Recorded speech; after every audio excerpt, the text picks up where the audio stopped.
सब साहुणम हे सो पंजन मोयारो सौवे पाव पेणासणो मंगलाणो च सव्वे सिम परमं हवै मंगलम परमं हवै मंगलम। बोल महावीर भगवान की, परम पूज्याचा श्री आदि सागर जी महाराज की, परम पूज्याचा श्री महावीर कीर्ति महाराज की, परम पूज्याचा श्री विमल सागर जी महाराज की, परम पूज्य सन्मति सागर जी महाराज की, परम पूज्य सुनील सागर जी गुरुदेव की। तो आज के ये मंगल पवित्र क्षण हम सब यहाँ पर मौजूद संबंध पत्र जैसे इस पवित्र और महान आचार्य के पवित्र शब्दों को दोहराने का, उनको सुनने का, उनको समझने का, उनको जीवन में उतारने का सुंदर क्षण हमें अपने जीवन के भीतर प्राप्त हुआ है। किसके द्वारा? रत्नकर्ण सावकाचार्य के द्वारा। इन्हीं संबंध पत्र नाम के महान आचार्य ने दुनिया भर में ज्ञान का डंका बजाया, दुनिया भर में डंका बजाया, और अब फिर से वही ज्ञान का डंका हमको बजाना है। किस तरह से बजाना है? अपने मन के कोने कोने में, अपने हृदय के कोने कोने के अंदर वाणी को पहुंचाने का प्रयत्न, पुरुषार्थ हमको करना है। हम तीन इस सम्यक ज्ञान अधिकार के अंदर हम तीन जिनवाणी के 3 अंगों का हम पाठ कर चुके हैं। आज का नंबर है प्रथमम, करणम, चरणम और द्रव्यम नमः। ये 4 जिनवाणी के अंग होते हैं। जिनवाणी के 4 अंग नहीं होते, जीवन के 4 सोपान होते हैं। बस इन्हीं 4 पायदानों को चढ़ करके कोई जीव मोक्ष महल के अंदर हमेशा हमेशा के लिए विराजमान हो जाता है। एक भी सीढ़ी कम होगी तो काम चलने वाला, गुजार होने वाला नहीं है। जो छोटे बच्चे होते हैं, छोटे बच्चे जब चलना शुरू करते हैं तो छोटे बच्चे क्या करते हैं? एक दो सीढ़ी जंप मारते हैं, और जब उतरते तब भी ऐसे करते, एक दो सीढ़ी जंप मारते, मतलब हर सीढ़ी पर पैर नहीं रखते हैं। चढ़ते समय एक आध सीढ़ी छोड़ के ऊपर वाली सीढ़ी पैर रखते हैं, और जब उतरते हैं फिर एक आध सीढ़ी छोड़ के नीचे वाली सीढ़ी पर पैर रखते हैं। सीढ़ी में तो एक बार चल भी जाता है, छोटे बच्चे को चल भी जाता है, लेकिन जब पहाड़ पे गए, शिखर जी के पहाड़ पर गए, वो नीचे वाले पत्थर पर जहाँ सीढ़ियाँ नहीं हैं, उस नीचे वाले पत्थर पर पैर न रखा और उसको छोड़ के उससे नीचे वाले पत्थर पर पैर रखा, तो क्या होगा? लुढ़क जाओगे, दांत टूट जाएंगे, हाथ पैर टूट जाएंगे। और भगवान न करे ऐसा भी हो सकता है, इतना ऊंचा बड़ा भारी पहाड़ है, अगर जरा सा पैर स्लिप हो गया तो सीधे नीचे और स्वाहा। वो चंद्र भगवान की टोक से अगर गिर गए, अगर चंद्र भगवान की टोक पर चढ़ते उतर समय अगर ऐसा किया तो बड़ी समस्याएं पैदा हो जाएगी। इन्हीं संबंध में तो स्वामी ने कितने प्यारे श्लोक लिखे हैं। मैं कई सारी बार आपसे कहा हूं मैं आपसे कि हमें एक शब्दों को जीवन में उतारना चाहिए। जीवन में बाद में उतरेंगे, पहले शब्द दिमाग में तो उतरे, पहले शब्द दिल में तो उतरे।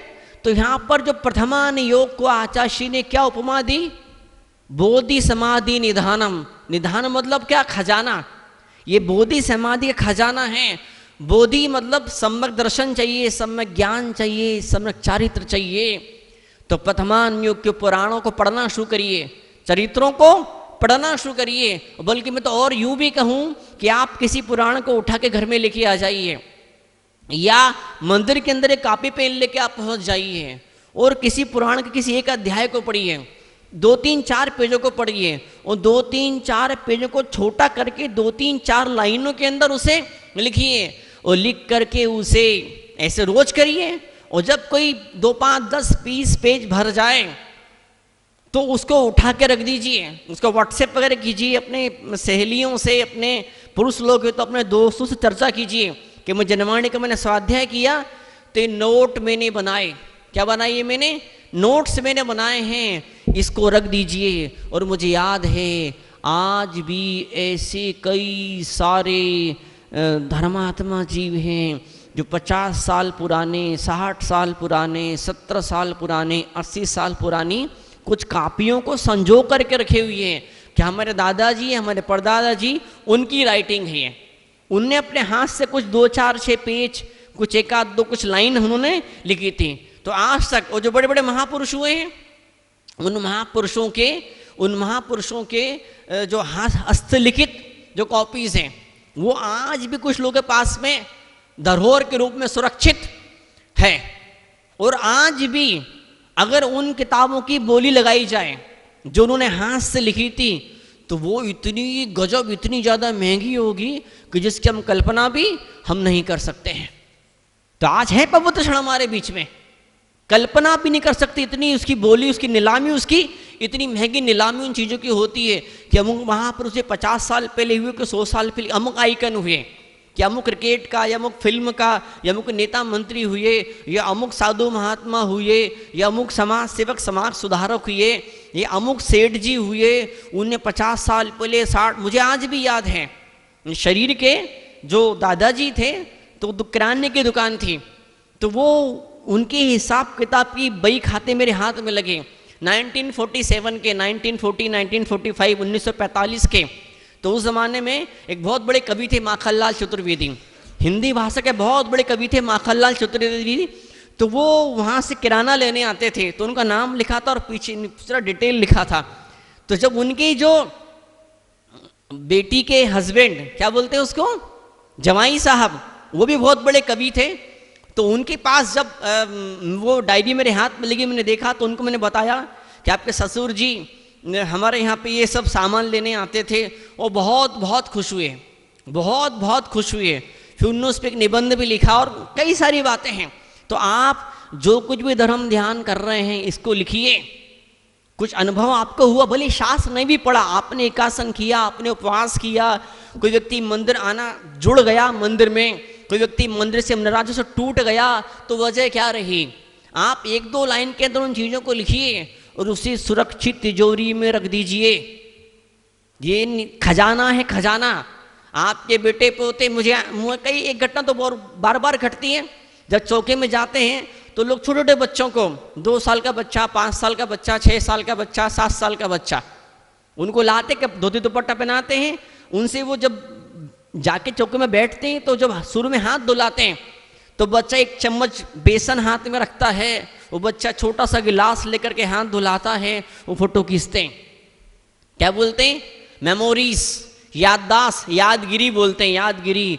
जब बच्चा बड़ा हो जाएगा, जो 15 साल का होगा, 20 साल का होगा, 40 साल का होगा, 50 साल का होगा, हम उसको बताएंगे, दे बेटा तू बचपन में आहार दिया करता था, और अगर मान लो बड़ा होकर के उसने आहार देना बंद कर दिया, साधु को भैया वृद्धि करना बंद कर दिया, तो वो फोटो दिखा करके, वो बातें बता करके उसको याद दिलाएंगे, उसको प्रेरणा देंगे, बेटा तू बचपन में कितना धर्मात्मा था, तू बचपन में कितना अच्छा था, तू नमोकार की माला फेरता था, तुम राज की भैया देख ये फोटो देख, ये सबूत हमारे पास में है।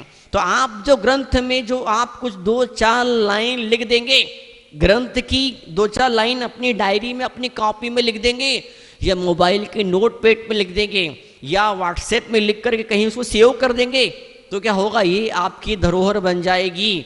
आपके आने वाली पीढ़ी, आपके बेटे पोते परपोते वो बोलेंगे, बताएंगे क्या कि आदि पुराण का हमारे दादा परदादा ने, हमारी दादी परदादी ने, नानी परनानी ने स्वाध्याय किया था और उनने नोट्स बनाए थे। तो बात ये चल रही, बोधि समाधि निदान खजाना है, खजाना, प्रथमा नियोग खजाना है, खजाना। और जस्ट अगले श्लोक के अंदर कर्णान योग का आचार्य भगवान वर्णन करते हैं, और कर्णान योग में आचार्य लिखते हैं आदर्श। क्या शब्द यूज करते हैं? आदर्श। आदर्श यानी क्या? दर्पण। दर्पण यानी क्या? दर्पण यानी क्या? चीजें झलकती दर्पण के अंदर। वास्तुशास्त्र का नियम है, क्या नियम है कि अगर धंधा पानी नहीं चलता है तो क्या करते हैं? दर्पण लगा दो, तिजोरी के सामने आईना लगा दो, तो ऑटोमेटिक वो आपकी दौलत डबल होने लग जाएगी। कई मंदिरों के अंदर मैंने देखा, दिगंबर मंदिर, पुराने जमाने के दिगंबर जैन मंदिर है, वास्तु फास्तु कुछ कमी ज़्यादा हुई है, पब्लिक भीड़ बढ़ानी है, मंदिर के अंदर खूब ज़्यादा लोग पूजा करे, अभिषेक करे, तो प्राचीन काल के मंदिरों को देखिए, ऐसे मोटे मोटे आईने, ऐसे मोटे मोटे दर्पण, और इतने बड़े बड़े आदमकद इंसान के आकर के 5 फुट 6 फुट 4 फुट जैसे बड़े बड़े दर्पण, और उसको मंदिर में जगह जगह उसको लगाया जाता था, ताकि जो पूजा वाले, अभिषेक वाले उस दर्पण में दिखें। तो क्या होगा? एक तो जो पूजा करने वाला बैठा बैठा है और दूसरा वो दर्पण के भीतर बैठा है, तो वो ऑटोमेटिक बढ़ेंगे लोग। ऐसा ही भोजन के लिए वास्तुशास्त्र के अंदर दर्पण के माध्यम से कई सारे वास्तु दोषों को दूर किया जाता है। दर्पण के माध्यम से। अपने यहाँ पर दिगंबर जैन धर्म के अंदर, श्वेतांबर जैन परंपरा के अंदर दर्पण को क्या बोला है? अष्ट, बोलिए, अष्ट मंगल द्रव्य। क्या कहा है? अष्ट मंगल द्रव्य।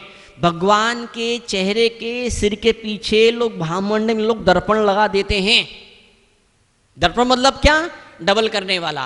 वो जो खजाना है, वो जो ज्ञान का खजाना है, वो जो तप का खजाना है, वो जो भक्ति का खजाना है, ये खजाना दर्पण के अंदर डबल टेबल और 10-20 गुना हो जाता है।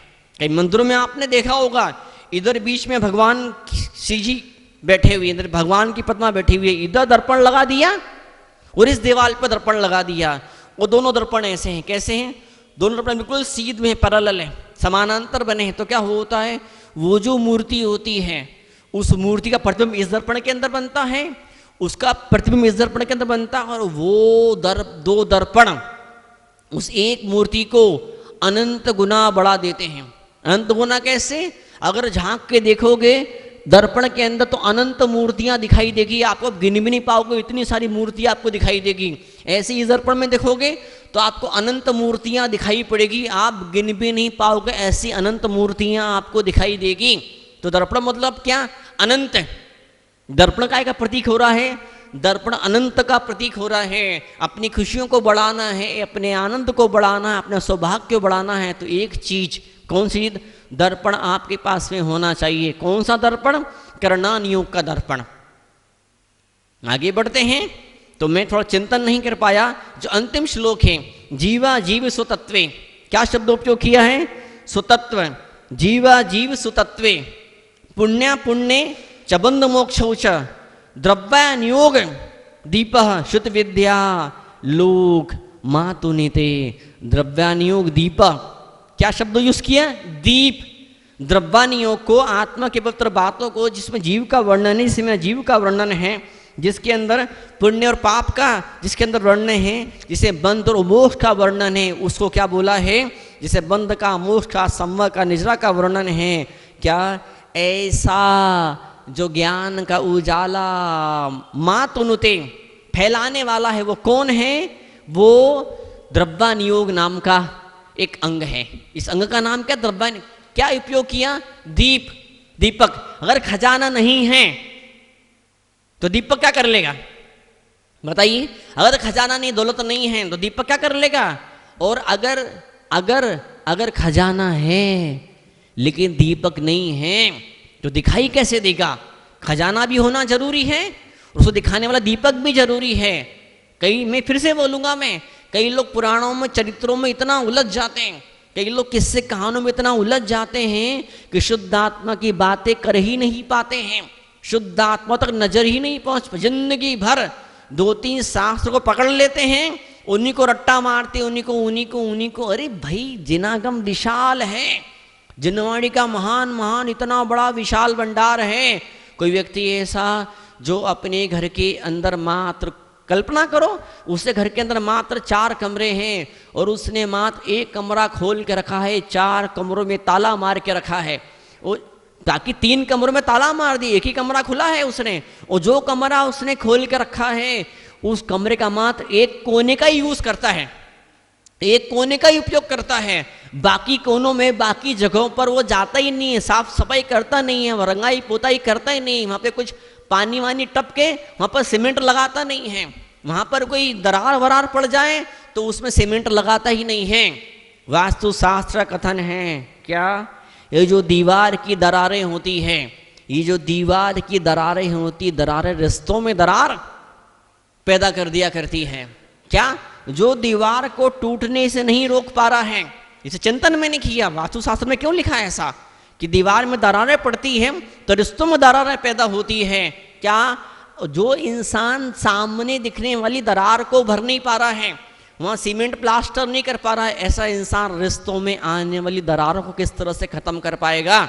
जहां जहां जो 2 दरारें हैं, उन दरारों को पूरा करना शुरू कर दीजिए। बरसों पुरानी बात है, 2004 की, नई जगह गए थे आहार करने के लिए। वो कोई पुरानी बिल्डिंग थी, वो जगह जगह सैकड़ों हजारों दरारें थी। उस बिल्डिंग में, उस कमरे में जहाँ पे हमारा आहार हुआ, वहाँ पर सैकड़ों हजारों दरारें थी। 3-4 साल बाद खबर आई, जब उस परिवार के कुछ लोग दर्शन के निमित्त से आए तो हमने पूछा क्या बात है। जब बॉम्बे आए थे, बॉम्बे आने के पहले बरसों तक आप हर साल में 2-3 बार चक्कर मारते थे, इस बार 3-4 साल क्या बात हो गई। बोले पिताजी गुजर गए। ये क्या बात होगी, कैसे गुजर गए? स्वस्थ थे, हट्टे कट्टे थे, भले चंगे थे, कुछ हुआ भी नहीं था, उन्हें कुछ भी नहीं हुआ था। मैंने कहा दादी कैसी है? दादी जी तो वो बिल्कुल स्वस्थ हैं। तो फिर वो मैंने दिमाग लगाया, चिंतन मैंने किया। दादा चूंकि नियम ब्रह्मचर्य के उन्होंने ले लिए थे, उन्होंने शायद 45 साल की उम्र से ब्रह्मचर्य के नियम ले लिए थे, और दादा दादी दोनों के अलग अलग कमरे थे। दादा जिस कमरे में थे सैकड़ों हजारों दरारें थी, और दादी इस कमरे में थी, एक भी दरार नहीं थी। दादी बोलती थी भाई हमको तो टिप टाप कमरा चाहिए, इसमें दरार वरार तुम बंद करो, इसे बड़े रंग पेंट लगाओ, बड़े सुंदर पर्दे लगाओ, बड़ी अच्छा फर्नीचर यहाँ पर होना चाहिए। और दादाजी बोलते थे क्या करना है, एक दिन सब नष्ट होने ही वाला है, तो बाहर के रूप को आपको सजाना धजाना पड़ेगा। दीपक और खजाना, ये दीपक उस खजाने को दिखाएगा, वो दर्पण उस खजाने को 1000 गुना बड़ा कर देगा। करणान योग 1000 गुना बड़ा करेगा अपनी खुशियों को। और एक बात मैं बार बार बोला हूं मैं, करणान योग मतलब गणित, कुछ और भी गणित के अलावा भी बहुत कुछ होता है, करणान योग मतलब गणित। जिंदगी में 2 चीज सच है, एक तो भगवान सच है और दूसरा गणित सत्य है। उलझना नहीं है, आगे बढ़ना है। वर्तमान योग हमें खजाना दे रहा है, करणान योग हमें दर्पण दे रहा है। दर्पण इसलिए भी होता है कि चेहरे की दाग धब्बों को मिटाया जाए। वर्तमान योग को दर्पण नहीं बोला है, दर्पण किसको बोला है? करणान योग को दर्पण बोला है आचार्य भगवान ने।